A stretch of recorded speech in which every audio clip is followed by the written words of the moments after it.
സ്വകാര്യ ബസ്സുകളിലെ air horn പരിശോധനയിൽ സംസ്ഥാന വ്യാപകമായി പിടിച്ചത് 390 ബസ്സുകൾ. 2 ദിവസത്തെ പരിശോധനയിൽ 5 ലക്ഷം രൂപ പിഴ ചുമത്തി. ഉമേഷ് ബാലകൃഷ്ണൻ തിരുവനന്തപുരത്ത് നിന്ന് ചേരുകയാണ്.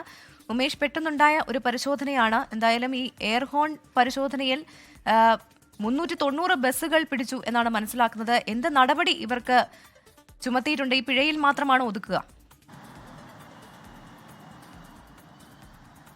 പ്രവിധ, പിഴയിൽ മാത്രമല്ല, എന്തായാലും പിഴ ചുമത്തി തുടങ്ങിയിരിക്കുന്നു എന്നുള്ളത് അനുകൂലമായ ഘടകമാണ്. ഇന്നലെ മുതലാണ് ഈ പരിശോധന സംസ്ഥാന വ്യാപകമായി ആരംഭിച്ചത്. ഇന്നും ഇതേ രീതിയിൽ പരിശോധന തുടർന്നു. ഇന്ന് 2 ദിവസത്തെ കണക്കാണ് ഇപ്പോൾ പുറത്തുവിടുന്നത്. അത് ഇപ്രകാരമാണ്: സംസ്ഥാന വ്യാപകമായി 390 ബസ്സുകളിൽ എയർ ഹോൺ ഉണ്ടായിരുന്നു എന്നുള്ളത് തന്നെ ഒരു ഞെട്ടിക്കുന്ന കണക്കാണ്. 390 ബസ്സുകൾക്കെതിരെയാണ് ഇപ്പോൾ നടപടിയെടുത്തിരിക്കുന്നത്. അതിൽ ഏറ്റവും കൂടുതൽ എറണാകുളം റീജിയനിലാണ്. എറണാകുളം റീജിയനിൽ 122 ബസ്സുകൾക്കാണ് പിഴ ചുമത്തിയിരിക്കുന്നത്. കൂടാതെ തിരുവനന്തപുരം മേഖലയിൽ 77 ബസ്സുകൾക്ക് പിഴ ചുമത്തി.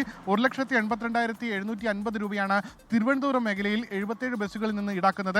തൃശൂർ മേഖലയിൽ 113 ബസ്സുകൾക്ക് പിഴ ചുമത്തി. 1,67,250 രൂപ തൃശൂർ മേഖലയിലെ ബസ്സുകളിൽ നിന്ന് ഈടാക്കി. കോഴിക്കോട് മേഖലയിൽ 78 ബസ്സുകൾക്കാണ് എയർ ഹോൺ ഉണ്ടായിരുന്നത്.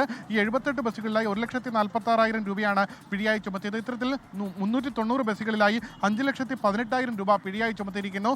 ഇനി പിടിച്ചെടുത്ത എയർ ഹോണുകൾ, അത് സാധാരണഗതിയിൽ പിടിച്ചെടുത്ത് പിഴ ചുമത്തി വിടാറാണ് പതിവ്. പക്ഷേ മന്ത്രിയുടെ പ്രത്യേക നിർദ്ദേശം അനുസരിച്ച് ഇനി മുതൽ ആ എയർ ഹോണുകൾ കൊടുത്തേക്കില്ല. ആ എയർ ഹോണുകൾ പരസ്യമായി തന്നെ റോളർ കയറ്റി അത് പൂർണ്ണമായി നശിപ്പിക്കും. അത് മാധ്യമങ്ങൾക്ക് മുന്നിൽ പ്രദർശിപ്പിക്കുകയും ചെയ്യും. ഇന്നലെയാണ് ഇത്തരമൊരു നിർദ്ദേശം. അത് സർക്കുലർ വഴി ആയിരുന്നില്ല. സാധാരണ ഏതെങ്കിലും രീതിയിലുള്ള നിർദ്ദേശങ്ങൾ, അത് പ്രത്യേകിച്ച് റെയ്ഡുകളോ പ്രത്യേക ഡ്രൈവുകളോ നടത്തണമെങ്കിൽ മോട്ടോർ വാഹന വകുപ്പിന് പ്രത്യേകമായി ഉത്തരവുകളോ സർക്കുലറോ ഇറക്കാറുണ്ട്. പക്ഷേ അവധി ദിവസമായതിനാൽ ഉന്നത ഉദ്യോഗസ്ഥർ, അതാത് എൻഫോഴ്സ്മെന്റ് ഉദ്യോഗസ്ഥർക്ക് സർക്കുലർ പകരം മെസ്സേജ് ആയിട്ടാണ് ഇത്തരം നിർദ്ദേശം നൽകിയത്. ഈ രീതിയിൽ ഓരോ ദിവസവും കണക്കുകൾ അപ്ഡേറ്റ് ചെയ്യണം, മാധ്യമങ്ങൾക്ക് കണക്കുകൾ നൽകണം. ഇത്തരത്തിൽ പിടിച്ചെടുക്കുന്ന എയർ ഹോണുകൾ അത് പൂർണ്ണമായി നശിപ്പിക്കുന്നത്, അതും റോളറുകൾ കയറ്റി നശിപ്പിക്കുന്നത് മാധ്യമങ്ങൾക്ക് മുന്നിൽ കാണിക്കുകയും വേണം. എന്തായാലും വരും ദിവസങ്ങളിൽ അതായത് 19-ാം തീയതി വരെയാണ് ഈ പരിശോധന തുടരുന്നത്. 19-ാം തീയതി നമുക്ക് ദൃശ്യങ്ങൾ സഹിതം പ്രേക്ഷകർക്ക് കാണിക്കാനും കഴിയും.